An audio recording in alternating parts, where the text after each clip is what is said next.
This is practice exam B for unit 1. Question 1 here is difference quotient from section 2.1. So we'll do this part first, f of x plus h. Let's evaluate that. F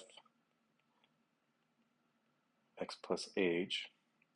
So I'm going to replace this variable with an empty parenthesis. So instead of x squared, it'll be parentheses squared minus 5. And I'll place x plus h in that parenthesis.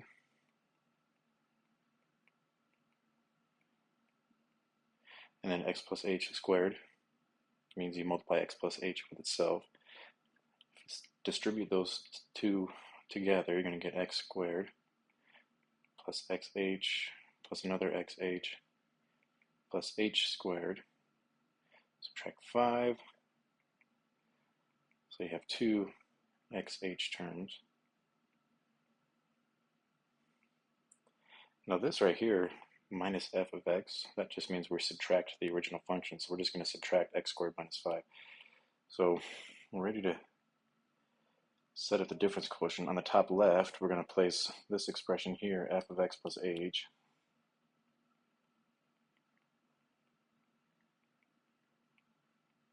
And then we're going to subtract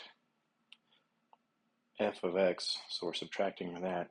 And remember, when you subtract a function, you need to subtract the entire function in a parenthesis. And then we divide by h.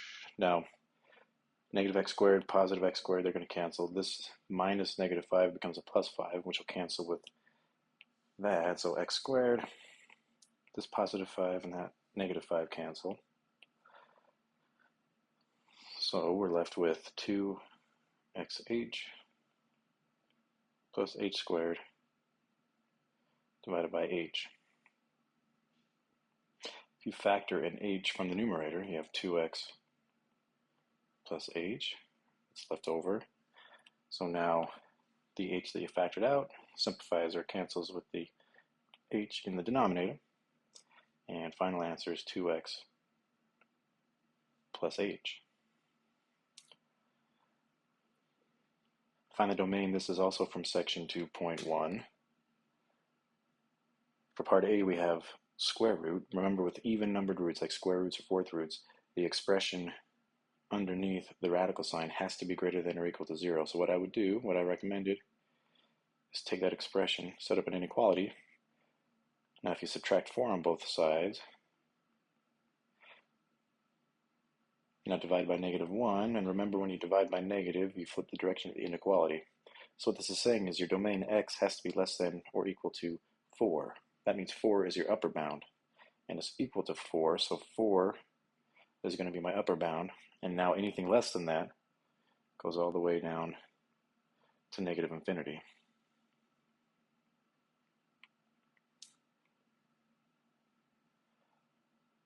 For part B,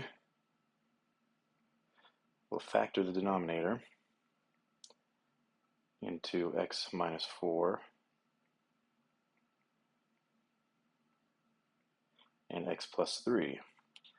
Now, this tells us that x cannot equal 4 and x cannot equal negative 3. That does also tell us that x can equal, for your domain, x can be anything else except positive 4 and negative 3.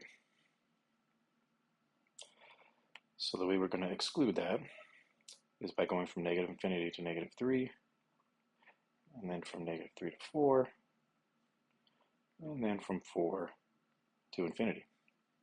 And these are all parentheses, not brackets.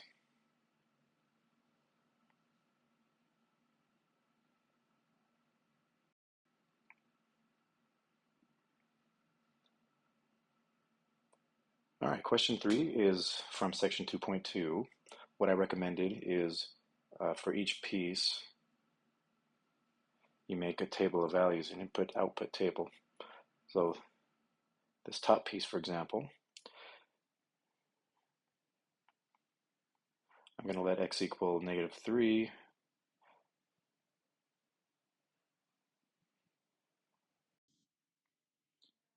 And you have to remember there, at negative 3, we're going to have a closed circle because it's less than or equal to. So a closed circle at negative 3, and then less than that, we could do negative 4, -5. Now, you plug these values into this piece of the function, but the only output value that's possible there is 2, so all the output values are going to be 2. So we have -3, comma 2, -4, comma 2, -5, comma 2, with a closed circle at -3, comma 2, and it points to the left, because that's less than -3. Now for the middle piece,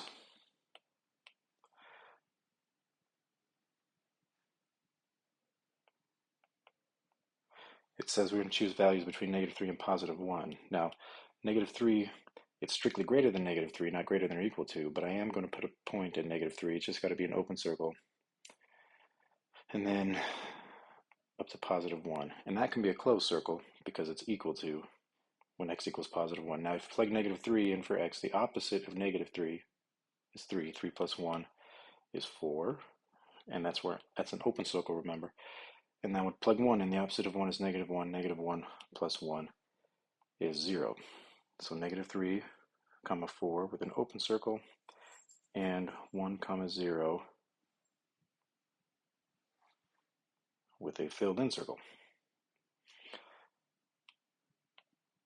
Now for this bottom piece,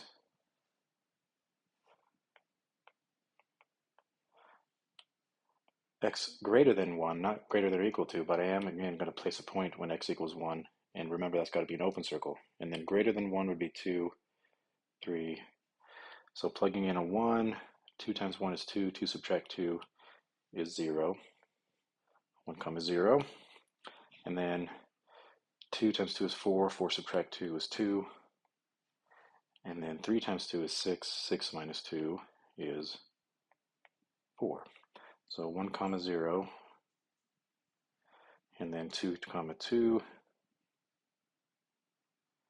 and 3 comma 4. Looks like that.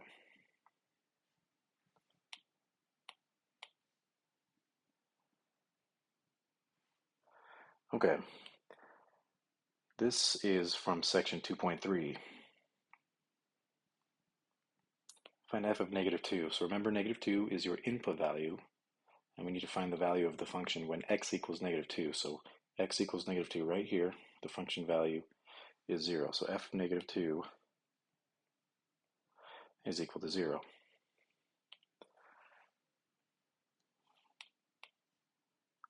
So for part A, f of -2 equals 0.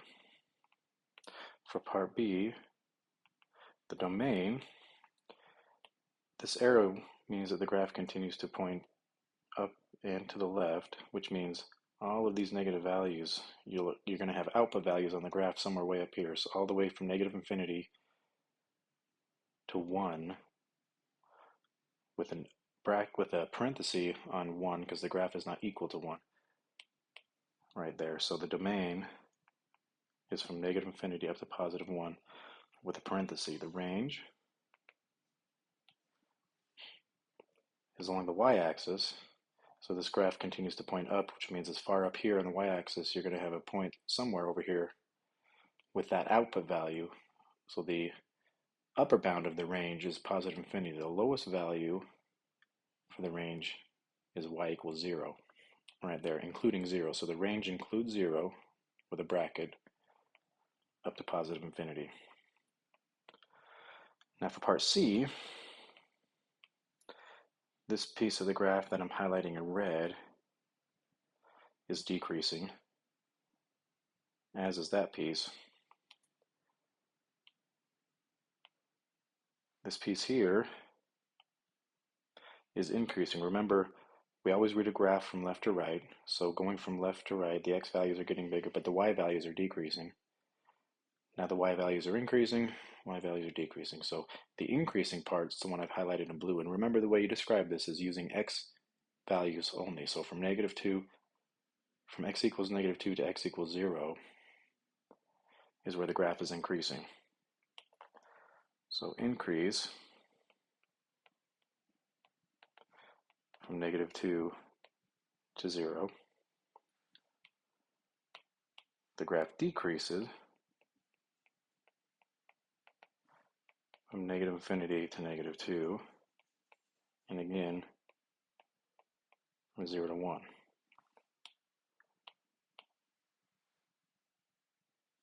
Now for part D,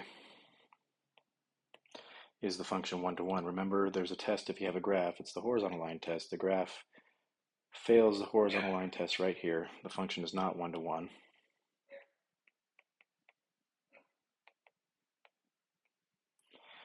And another question you might want to be prepared for, even though it's not asked on this one, is the local minimum, local extreme values. So there's a local max value right here at the point 0, 4. And there's a little min value right here at the point negative 2,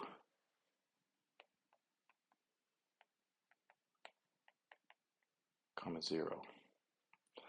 So something to be aware of. You might want to be prepared also, in addition to finding intervals of increase and decrease, to state where you have local minimums or maximum values. Okay, question 5, we're going to determine if this function is even, odd, or neither. So let's do this analytically. So what that means is we need to see what happens when we evaluate the function at the opposite of x. So we're going to take the function, and every time there's an input, we're going to replace that input with the negative x variable.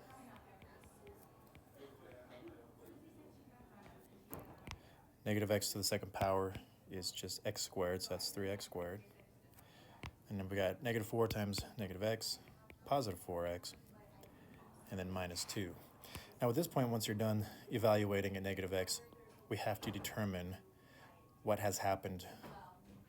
So is this the same as the original function? The answer is no. If it's the same, that would be an indication of an even function.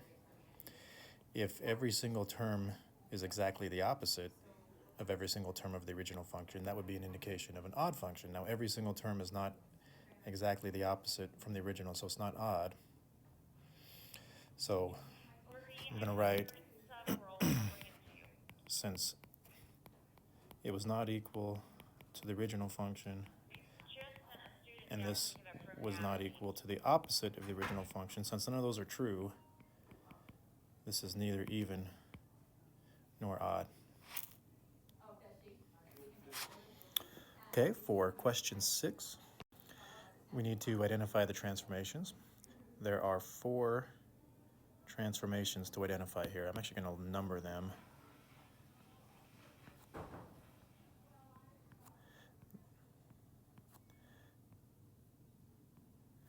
So first transformation that I've labeled number 1, since that's a negative sign that's outside the function, that's a reflection. Since it's outside, that's a vertical reflection.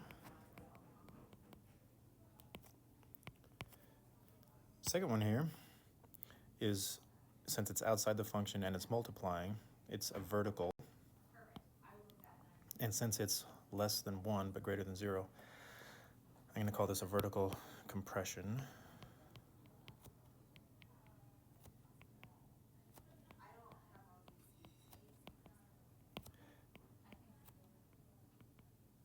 By a factor of 3. This one here, the plus 1 that's inside of the absolute value function, since it's inside the function and it's adding, it's going to be a horizontal shift. And it's going to be to the left 1 unit. And finally, since this is outside the function and it's adding or subtracting, in this case subtracting, that's a vertical shift.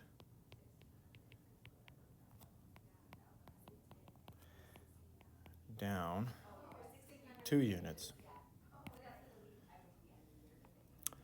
Okay, finally, question 7. I'm going to sketch part A and part B just on the same graph so we can compare it to this original function graph f of x. So what I recommended in class is we have a table of values for the original function. So for the original function, if we want to identify some easily identifiable points right here and list them, so negative 4, 3, -2, -1, 0, 2, 1, 0, and 2, 2. So now I'd recommend making a separate table of values for part A and part B. So for part A, the transformation is multiplying outside the function, so that's a vertical compression. This is going to affect the y values because it's a vertical compression. So all the y values are going to be multiplied by 1/2. So x values stay the same. Y values are cut in half.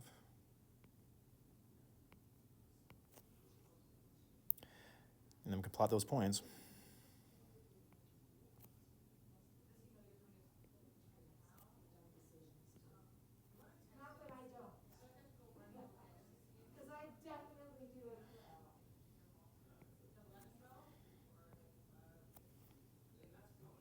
So you can see from the picture here, compared to the original function, the one in red has been vertically compressed by a factor of 2, so it's half as tall, essentially. Okay, for part B,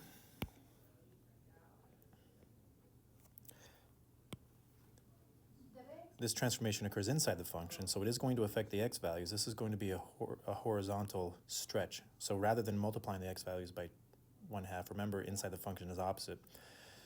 So this is going to stretch all the x values by a factor of 2. So all of these x values are going to be multiplied by 2. The y values are going to stay the same. But all the x values are multiplied, and they double. So -8, 3, -4, -1,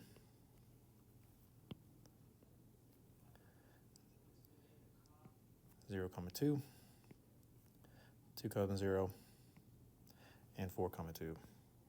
So comparing this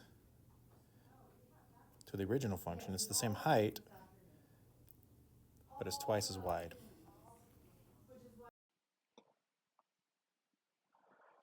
Question 8 is from 2.7.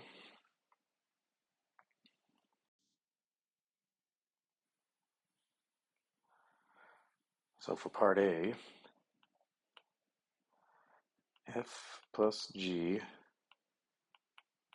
2 could also be thought of as f of 2 plus g of 2.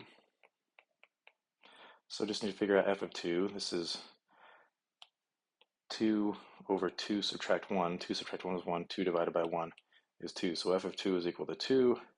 Then we need to find g of 2. G of 2, so we have 2 subtract 2,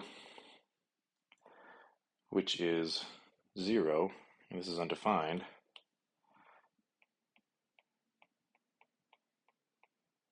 So that means f of 2 plus g of 2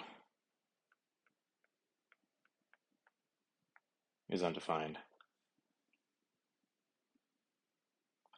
Now for part B, we're subtracting f minus g, which again could be thought of as f of x subtract g of x. So f of x is 2 divided by x minus 1, and we subtract 3 over x minus 2. Now we have to get a common denominator. So the one on the right, I'm going to multiply by x minus 1 over x minus 1. Now this one over here on the left, I'm going to multiply by x minus 2 over x minus 2. So then what we'll have in the numerator over here is 2x minus 4. Over here we're going to have 3x minus 3. And remember, this minus sign has to distribute to that.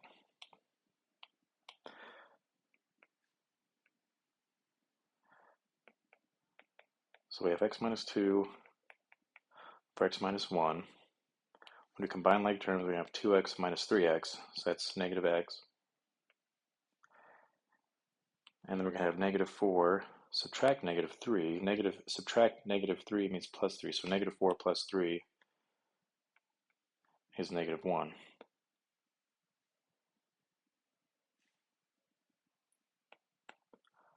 Okay, for part C, f times g of x is the same thing as f of x multiplied by g of x. This is a filled-in circle. So it's 2 over x minus 1 multiplied by 3. That's a multiply by 3 over x minus 2. Remember, with multiplication, you just multiply straight across. Like that.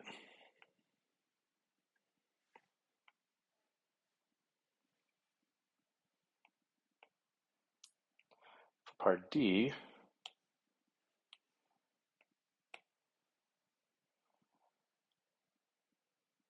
we have f divided by g of 1. So that's just f of 1 divided by g of 1.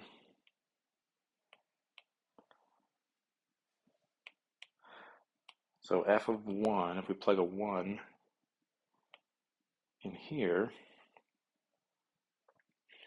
we're going to have 1 subtract 1, which is 0. So this one's undefined in the numerator. Denominator, I mean, it really doesn't matter, but if we plug a 1 in here, 1 subtract 2 is negative 1.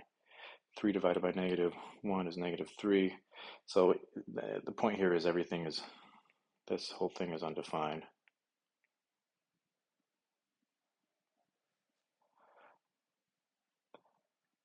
For part E, it is g of f of x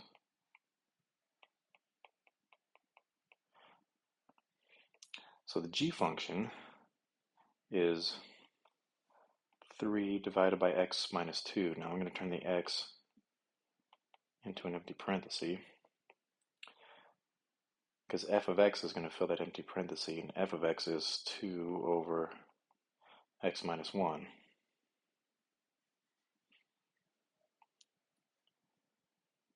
So what we need to do is combine this into one expression, this denominator.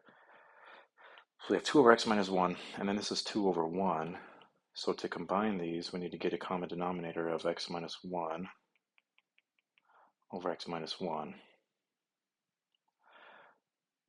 So we have 2 over x minus 1. I'm doing this denominator here. 2 over x minus 1 minus 2 times x minus 1 over x minus 1. So we have 2x minus 2, and it's going to turn out actually to be a minus negative 2, so that's a plus 2. Let me write this up above. This is going to be 2x minus 2, but it's really subtract negative 2, so it's a plus 2. Plus 2 combined with this 2 is 4, and then we have this negative 2x right here, so this is negative 2x plus 4 over x minus 1. That's what the denominator is, so we have 3 divided by negative 2x plus 4 over x minus 1, so we can change this division problem into a multiply problem. So 3 multiplied by the reciprocal, x minus 1, over negative 2x plus 4, and that equals 3x minus 3 over negative 2x plus 4.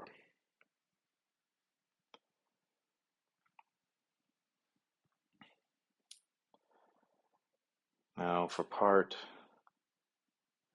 F, which I think I'm running out of room here, the domain of part B, so what we got for part B was negative x minus 1 over x minus 2. Well, I don't need to write it again. The domain is here, or the function is here, x minus 2, and that's an x minus 1. So x cannot equal 1, and x cannot equal 2. So the domain is going to be negative infinity to 1, 1 to 2, 2 to infinity. For part C, we have x cannot equal 1, x cannot equal 2, so same thing.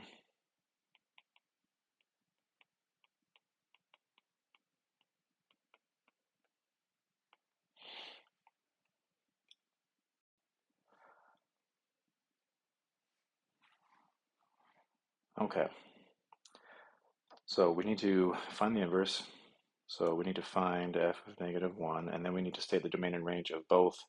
What this means is both f of x and the inverse of x. So we need to state the domain and range of both of those. So we have our original function. First thing we do is switch the place of x and y. So again, if we want to, we can think about this as y. If we switch the place,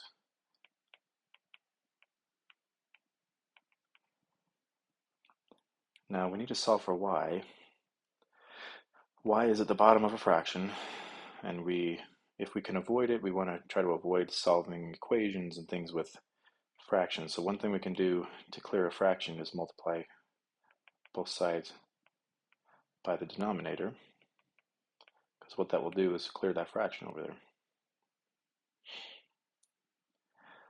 So here we have y plus 3 multiplied by x is equal to 2.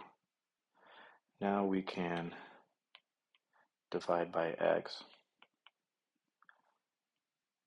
So then we have y plus 3 is equal to 2 divided by x, and then we could subtract 3.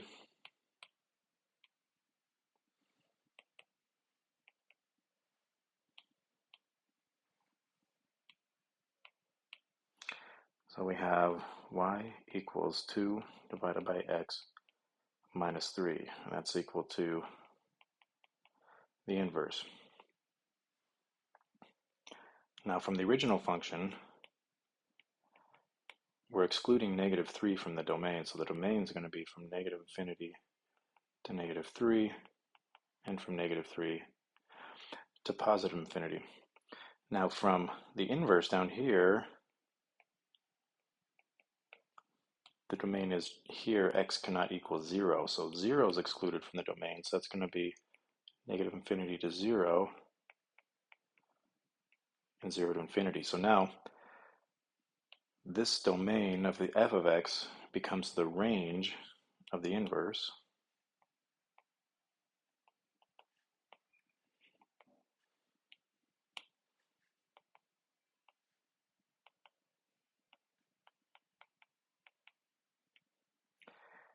And this domain of the inverse becomes the range of the original function f of x.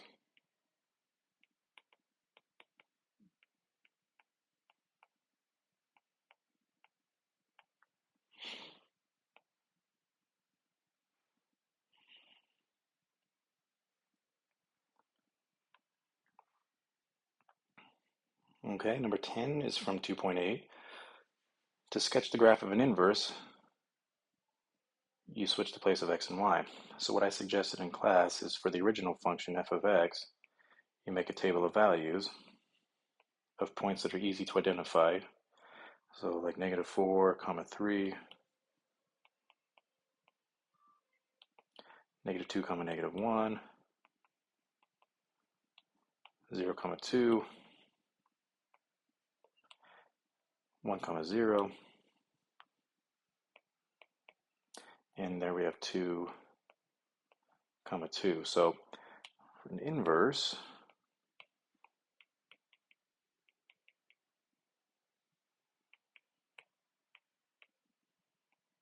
we're going to switch the place of x and y for each point. So we're going to have 3, comma negative 4, negative 1, comma negative 2, 2, comma 0, 0, comma 1, and 2, comma 2. So 3, comma negative 4 puts us right about there. Negative 1, comma negative 2 puts us right there. Actually, let's try that again. Negative 1, comma negative 2 puts us right here. Like that. 2, comma 0 puts us there. 0, 1 puts us there. And 2, 2 puts us right there. And one little visual check you can make is, as we discussed in class, that these inverse functions graphs are a reflection across that line right there.